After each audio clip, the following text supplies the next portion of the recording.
जिस दिन आप जान जाओगे कि आप ही संसार है, आप में और संसार में कोई फर्क नहीं, आप और संसार अलग अलग नहीं हैं। हमें तो लगता है कि हम इस संसार से अलग एक व्यक्ति है, लेकिन जिस दिन आपको यह बोध होगा, जब आपको यह अंदर से पूरी तरह महसूस होगा, तो आप चकित रह जाओगे। यह एक अद्भुत अनुभव है जो हर इंसान के भीतर हो सकता है। संपूर्णता का बोध होना बहुत आवश्यक है, बहुत महत्वपूर्ण है, क्योंकि तभी आप संसार की और खुद की गंभीरता से जिम्मेदारी लोगे। केवल अपने व्यक्तिगत संबंधों में नहीं, लेकिन संबंध जो आपका इस सृष्टि के साथ है, प्रकृति से आपका संबंध, उस संबंध को आपको महसूस करना होगा। उस संबंध का आपको बोध होना बहुत ज़रूरी है। इस प्रकृति को देखो, समाज को देखो, कैसे ये आपने ही निर्मित किया है, इसे समझो। कैसे आपके भीतर से ही बाहरी समाज की निर्मित होती है, इसे देखना होगा। आपका आंतरिक जगत और बाहरी जगत आपने ही निर्मित किया है। जब आपकी निर्मित और आप ये दोनों एक ही है, इसे पूरी तरह से समझो। जब आपको इसका पूरी तरह से बोध होगा, जब आप इसे समझोगे, अनुभव करोगे, उसके बाद आप कभी किसी जानवर की हत्या नहीं करोगे। इस प्रकृति को कभी प्रदूषित नहीं करोगे। अपने खुद के स्वार्थ के लिए इस सुंदर मौलिक प्रकृति को, इस निसर्ग को बर्बाद नहीं करोगे, क्योंकि तुम्हें बोध हो जाएगा कि निसर्ग को बर्बाद करना यानी खुद को बर्बाद करना। जब तुम्हें यह बोध होता है, तब तुम प्रकृति से प्यार करने लगते हो। एक अनोखा संबंध तुम्हारा प्रकृति के साथ, निसर्ग के साथ बनता है, जो तुम्हें एकता का, पूर्णता का भाव देता है। और तब अहिंसा असंभव हो जाती है। जब तक इंसान के भीतर हिंसा मौजूद है, तब तक वह दूसरों को चोट पहुंचाएगा ही और प्रकृति को, निसर्ग को बर्बाद करता ही रहेगा। एक दिन मैं टीवी पर देख रहा था कि सील के छोटे बच्चों को मारा जा रहा है, लोगों के स्वार्थ के लिए, ज़रूरतों के लिए। और लोग उन मरते बच्चे की चीखें सुन पा रहे हैं, लेकिन कोई भी इसके खिलाफ आवाज़ नहीं उठाता। क्यों? आप तो क्रिश्चियन लोग हैं। कहाँ गया आपका प्यार? कहाँ गई आपकी करुणा? आप तो शांतिपूर्ण समाज है। सील के बच्चों को मूर्खतापूर्ण इंसानों की ज़रूरतों के लिए मारा जा रहा है। और यह 21वीं सदी है। अब तो सभ्य समाज होना चाहिए। लेकिन क्या आपको लगता है कि आप सभ्य समाज है? इस सवाल को मैं आप पर छोड़ता हूँ। तो अगर हम खुद के बारे में और प्रकृति के बारे में जान पाए, अगर हमें प्रकृति से हमारा संबंध क्या है उसका बोध हो पाए, इसके लिए सबसे पहले खुद का अवलोकन करना होगा। हमें खुद को ऑब्ज़र्व करना होगा, बहुत ध्यान के साथ। हमें खुद को समझने की कोशिश करनी होगी, खुद की जांच पड़ताल करनी होगी। ऐसी जांच पड़ताल, ऐसा अवलोकन जो खंडित ना हो। यह देखना टुकड़ों टुकड़ों में नहीं होना चाहिए। इसे अखंड देखने का प्रयास करना होगा। इसे इसकी पूर्णता में देखना होगा। हम खुद ही खंडित लोग हैं।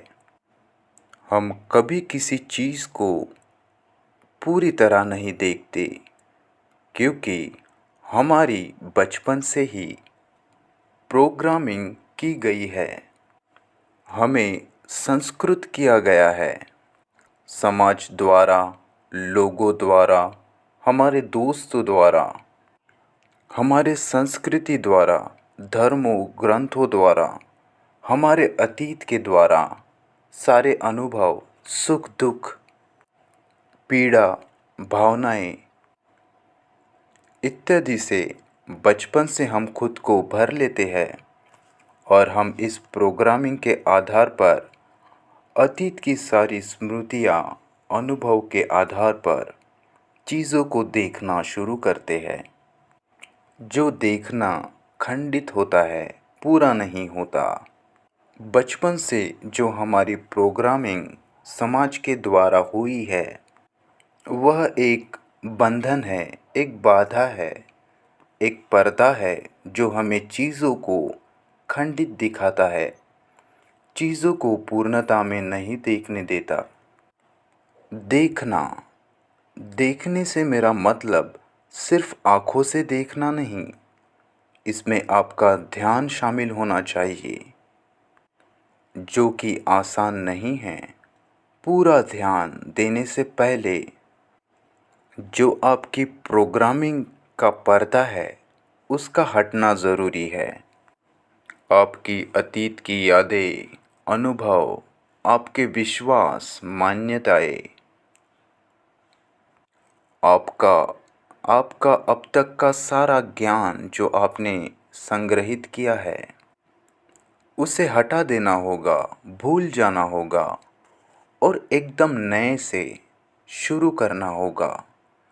एकदम खाली होकर, ताज़ा होकर, तभी आप समझ पाओगे कि पूर्णता में देखना, अखंडित देखना क्या होता है। यह संस्कारबद्धता, यह प्रोग्रामिंग जिससे हम खंडित हुए हैं, यह हमारा टुकड़ों टुकड़ों में देखना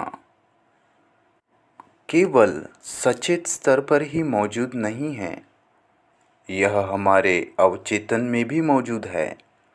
हमारे जीवन के गहराइयों में यह प्रवेश कर चुका है।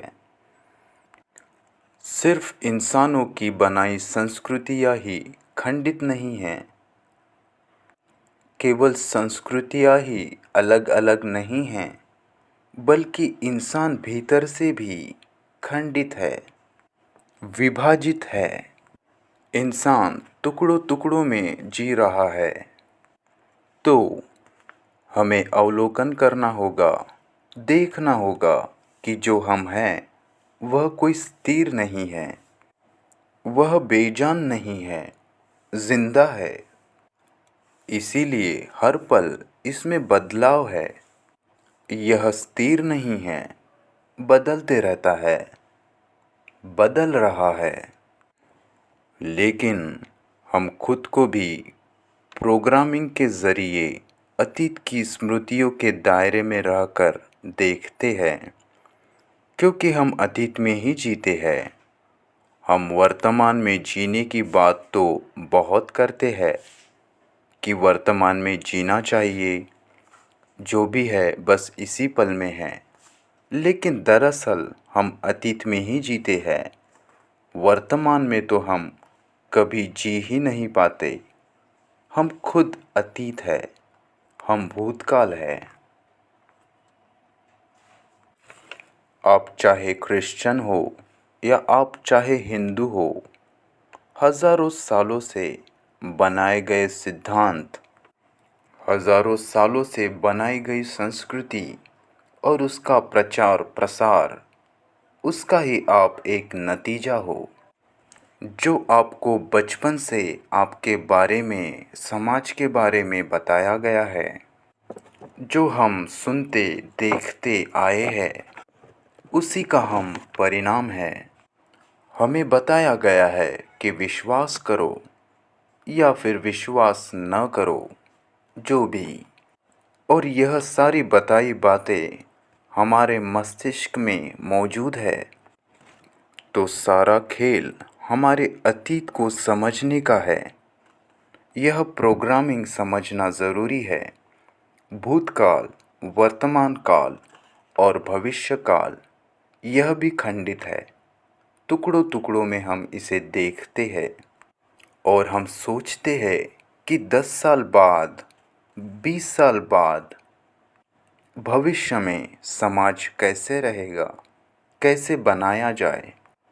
यह हम अभी वर्तमान में कल्पित करते हैं कि समाज तकनीकी रूप से कैसा होगा, भविष्य में कैसी संस्कृति होगी। लेकिन हमें पता नहीं है कि भविष्य भी वर्तमान से ही जन्म लेता है। इसे समझना होगा। जो इस वक्त आप कर रहे हैं उसी से आपका भविष्य निकलेगा।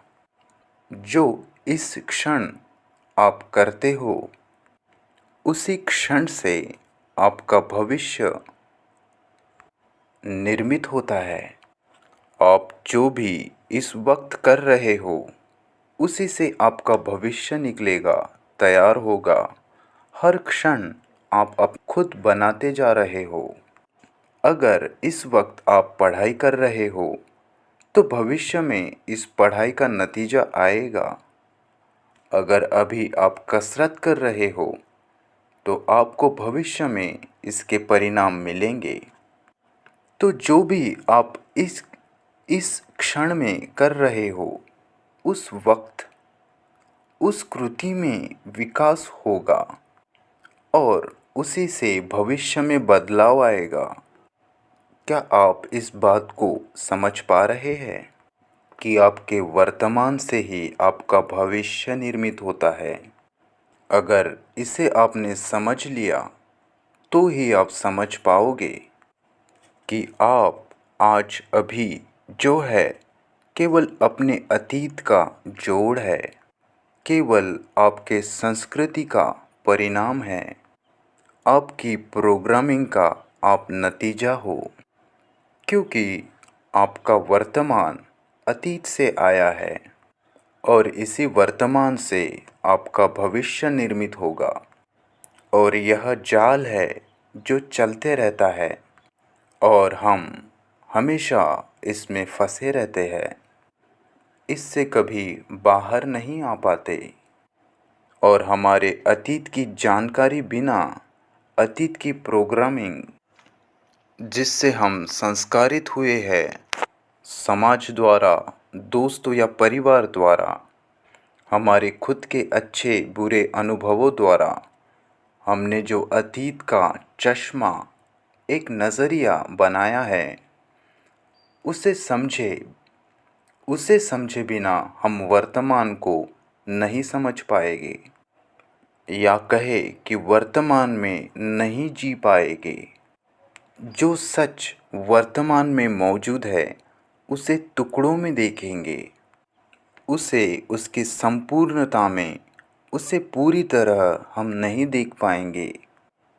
तो अगर आपको वर्तमान में जीना है, अगर वास्तविकता को देखना है, तो बिना खंडन किए जैसा वो है उसे वैसा ही देखना है, वैसे ही देखना होगा, पूरी सच्चाई के साथ।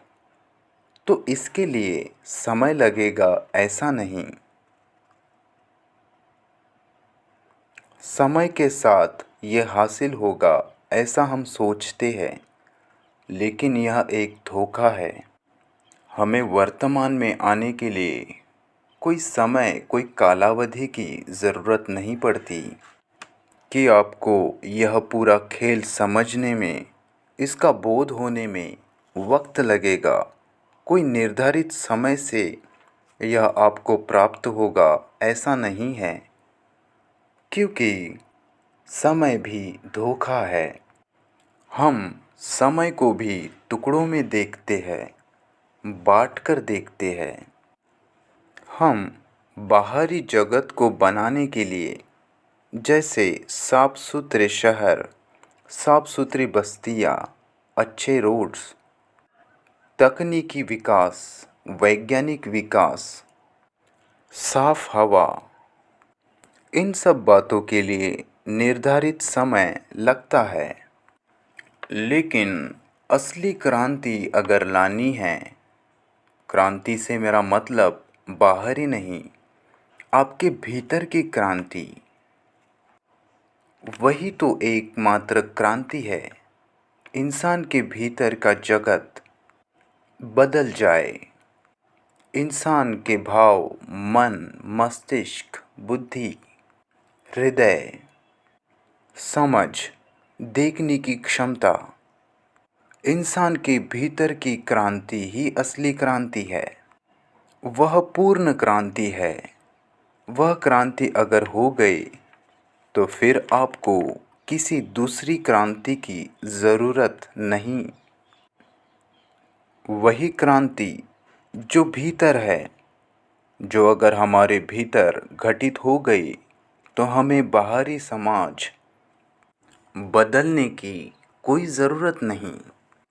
हमें बाहरी सामाजिक क्रांति लाने की कोई ज़रूरत नहीं, क्योंकि भीतरी क्रांति दोनों जगत को बदल देती है। जैसे मैंने पहले बताया कि समाज आपके भीतर ही निर्मित होता है। अगर आप अंदर से बदल गए तो समाज अपने आप बाहर से भी बदलेगा। तो असली सवाल हमारी भीतरी क्रांति का है, जो समय के दायरे में नहीं आती। मानव मस्तिष्क जो अतीत की यादों से बना है और चलाया जाता है, कैसे हम उसे अतीत के संस्कारों से, अतीत की यादों से, अतीत के अनुभवों से, अतीत के ज्ञान से, ज्ञान जो अब तक हमने संग्रहित किया है, कैसे मुक्त करें? कैसे हमारा मस्तिष्क शुद्ध होगा, खाली होगा, जिससे हम सत्य को, सच्चाई को, कोई भी चीज़ों को पूर्णता में देख पाए, हर चीज़ को उसकी पूर्णता में देख पाए। लेकिन ये आसान नहीं है, क्योंकि हज़ारों सालों से हमने संग्रहित करना ही सीखा है। यह हमारी बहुत प्राचीन आदतें हैं, जिन्हें तोड़ पाना मुश्किल है, जिन्हें तोड़ना एक चुनौती है। और इसे तोड़ने के लिए इंसान का कोमल होना ज़रूरी है। हमें हमारे जीवन, तन मन से, हमारी पूरी ऊर्जा से, ध्यान से खुद का अवलोकन करना होगा, खुद को ऑब्ज़र्व करना होगा। वो सारे संस्कार, वो सारा ज्ञान, वो सारे अनुभव जो हमने संग्रहित किए हैं, उन सब की पड़ताल करनी होगी, जांच करनी होगी। आप में से कई लोग हैं जो निर्वाण पाना चाहते हैं, जीवन के आनंद को महसूस करना चाहते हैं, ईश्वरीय अनुभव चाहते हैं। आप चाहते हैं कि आपकी सारी समस्याएं, आपके सारे दर्द, दुख, चिंताएं, आपकी तन्हाई जो आपको चुभती है, आंतरिक जगत की सारी आपकी परेशानियां मिट जाए और आपको जीवन में बहुत आनंद प्राप्त हो। आप हर पल प्रसन्न, उत्साहित रहे, हर क्षण आनंदित रहे, अपनी ही मौज में रहे, सारी परेशानियों से दूर। कोई झगड़ा नहीं, कोई संघर्ष नहीं। बचपन से ही हम संघर्ष में जीते हैं, भय में जीते हैं। हमें हमारे मस्तिष्क को समझना होगा।